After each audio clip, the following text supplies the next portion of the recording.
আসসালামু আলাইকুম everyone, নাইমমস kitchen আপনাদের সবাইকে জানাই স্বাগতম। আজকে আমি আপনাদের সাথে শেয়ার করব মাত্র 10 মিনিটে বেলা ছাড়া পরোটা রেসিপি। সকালের নাস্তাটা আমরা একটু হেলদি আর সহজভাবে তৈরি করার চেষ্টা করছি। আশা করছি ঝটপট নাস্তা হিসেবে আমার আজকের রেসিপিটি আপনাদের কাছে ভালো লাগবে। তার আগে আপনাদের কাছে অনুরোধ রইল না টেনে সম্পূর্ণ ভিডিওটি দেখার। আর আপনি যদি ইউটিউব থেকে আমার ভিডিওটি দেখে থাকেন তাহলে প্লিজ আমার চ্যানেলটি সাবস্ক্রাইব করে দিবেন। আর যদি ফেসবুক পেজ থেকে দেখে থাকেন তাহলে আমার পেজটি ফলো দিয়ে রাখার অনুরোধ রইল। তাহলে চলুন আর কথা না বাড়িয়ে আজকের রেসিপিটি শুরু করি। প্রথমে আমি এখানে 3টে মাঝারি সাইজের আলু কেটে ছোট ছোট টুকরো করে সেদ্ধ করে নিয়েছি। এবার আমি আলুগুলোকে ম্যাশ করে নেব। আপনারা চাইলে গ্রেটার দিয়েও গ্রেট করে নিতে পারেন বা কাঁটা চামচ দিয়ে এগুলোকে ম্যাশ করে নিতে পারেন। তবে এগুলোকে একদম মিহিভাবে ম্যাশ করে নিতে হবে যেন কোনো দানাদার ভাব না থাকে। আলুগুলোকে ম্যাশ করে নেওয়ার পর এবার আমি এখানে দিয়ে দিচ্ছি 1 কাপ আটা। আপনারা চাইলে এখানে ময়দাও দিতে পারেন আটার পরিবর্তে। দিচ্ছি হাফ চা চামচ লবণ, দিচ্ছি 1 টেবিল চামচ চিনি, কালো গোলমরিচের গুঁড়া দিয়ে দিচ্ছি 1/4 টিস্পুন, বাঁধাকপি কুচি দিয়ে দিচ্ছি আমি হাফ কাপ, গাজর কুচি দিয়ে দিচ্ছি আমি 1/3 কাপ। গাজরগুলোকে আমি ছোট ছোট টুকরো করে কেটে নিয়েছি। পেঁয়াজ কলি দিয়ে দিচ্ছি আমি 1/3 কাপ। পেঁয়াজ কুচি দিয়ে দিচ্ছি 2 টেবিল চামচ। রসুন কুচি দিয়ে দিচ্ছি আমি এখানে 1 চা চামচ। কাঁচামরিচ কুচি দিয়ে দিচ্ছি আমি 1 টেবিল চামচের মতো। এখানে ঝালটা আপনারা আপনাদের পছন্দ মতো বাড়িয়ে কমিয়ে দিতে পারেন। ধনিয়া পাতা কুচি দিয়ে দিয়েছি 2 টেবিল চামচ। এবার সবগুলো উপকরণ আমি একসাথে একটু ভালো করে মিশিয়ে নিচ্ছি। সবগুলো উপকরণ আমি একসাথে ভালো করে মিশিয়ে নিয়েছি। এবার আমি নর্মাল পানি দিয়ে একটা ব্যাটার তৈরি করে নিব। এখানে আমি 1.5 কাপের মতো পানি নিয়েছি, তবে আপনাদের কম বেশি লাগতে পারে। এবার আমি অল্প অল্প করে পানি দিয়ে ব্যাটারটা তৈরি করে নিচ্ছি। এখানে একসাথে অনেকগুলো পানি দেওয়া যাবে না। একসাথে অনেকগুলো পানি দিলে ব্যাটারের কনসিস্টেন্সিটা বোঝা যায় না, তাই অল্প অল্প পানি দিয়ে ব্যাটারটাকে মিশিয়ে নিতে হবে।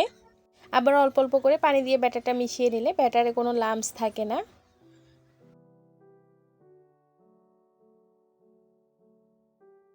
1.5 কাপ পরিমাণের পানি আমি অল্প অল্প করে দিয়ে ব্যাটারটাকে ভালো মতো মিশিয়ে নিয়েছি।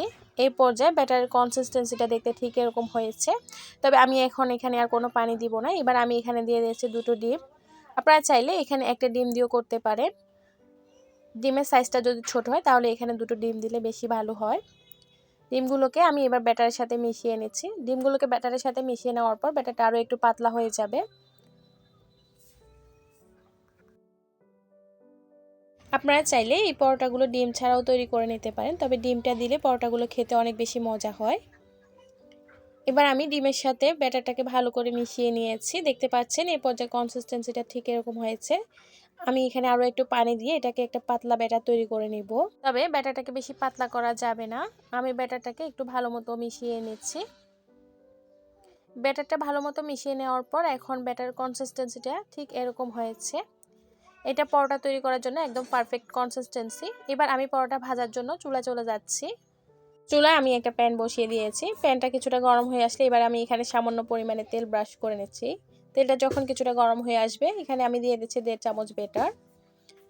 ব্যাটারটা দিয়ে এবার আমি এভাবে চামচটাকে ঘুরিয়ে ঘুরিয়ে যতটা সম্ভব গোল করে একটা রুটির শেপ দিয়ে নিচ্ছি।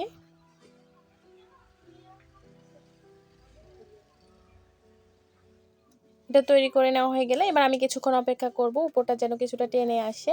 কিছুটা টেনে আসার পর এবার আমি একটা স্প্যাচুলা দিয়ে সাইডগুলো একটু আলগা করে দিচ্ছি। রুটির উপরটা যখন ভালো মতো টেনে এসেছে এবার আমি এটাকে উল্টিয়ে দিচ্ছি। এবার আমি এপাশ ওপাশ উল্টে পাল্টে ভালো মতো সেঁকে নিচ্ছি পরোটাটাকে।